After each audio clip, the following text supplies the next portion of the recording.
Assalamualaikum warahmatullahi wabarakatuh. Halo semuanya, perkenalkan nama saya Bilqis Amratul Ain dari Prodi Kimia dengan NIM 2510603058. Di sini saya akan membahas mengenai topik fisika yang paling penting, yaitu hukum Newton, yang terdiri dari hukum Newton 1, 2, dan 3, serta penerapan hukum Newton tersebut dalam kehidupan sehari-hari. Newton 1 ini berbunyi, sebuah benda akan tetap diam atau bergerak lurus beraturan kecuali ada gaya luar yang bekerja padanya.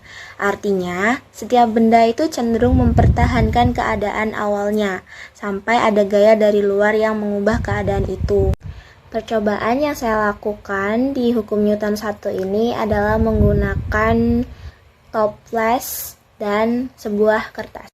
Di sini saya melakukan dua percobaan. Yang pertama, kertas ditarik dengan cepat, dan yang kedua, kertas ditarik dengan lambat. Terdapat beberapa perbedaan antara kedua percobaan tersebut. Pada percobaan pertama, kertas yang ditarik dengan cepat, toplesnya akan tetap diam karena saat kita menarik kertas tersebut dengan cepat, gaya gesek antara kertas dengan toples hanya bekerja sangat sebentar. Karena waktu kontaknya itu sangat singkat, gaya geseknya tidak cukup besar untuk mengubah keadaan toples tersebut. Akibatnya, toples akan tetap diam karena dia berusaha mempertahankan keadaannya. Nah, pada percobaan kedua, kertas yang ditarik dengan lambat, toplesnya akan mengikuti arah dari kertas tersebut. Karena kalau semisal kita menarik kertas itu dengan pelan-pelan, gaya gesek antara kertas dan toples bekerja lebih lama dan lebih besar. Nah, gaya gesek ini memberikan gaya luar yang cukup kuat untuk mengubah keadaan toples dari diam menjadi bergerak.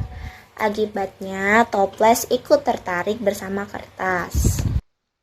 Yang kedua adalah penerapan hukum Newton 2. Hukum Newton 2 ini berbunyi, percepatan yang dialami oleh suatu benda berbanding lurus dengan gaya yang diberikan dan berbanding terbalik dengan masanya. Secara sistematis, hukum Newton 2 ini ditulis sebagai F sama dengan M dikali A, di mana F itu adalah gaya, M itu adalah massa, dan A-nya itu adalah percepatan. Pada hukum Newton kedua ini, saya melakukan dua percobaan, yaitu percobaan pertama, saya mendorong meja dengan tanpa menambahkan benda di atasnya.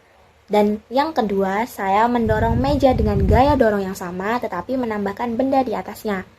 Ketika saya memberikan gaya dorong yang sama besar pada keduanya, hasil gerak yang dihasilkan berbeda. Meja yang kosong tidak ada benda apapun di atasnya lebih mudah bergerak dan memiliki percepatan yang lebih besar karena masanya yang relatif kecil. Sedangkan meja yang saya dorong kedua, yang sudah saya beri barang dan sudah saya beri massa, akan sulit digerakkan.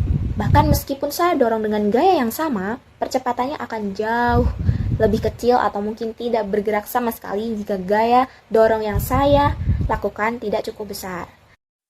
Nah, artinya gaya yang kita berikan itu tidak hanya menentukan apakah benda tersebut itu bergerak atau tidak, tetapi juga seberapa cepat benda itu bisa berubah kecepatannya, dan semua itu bergantung pada massa benda tersebut.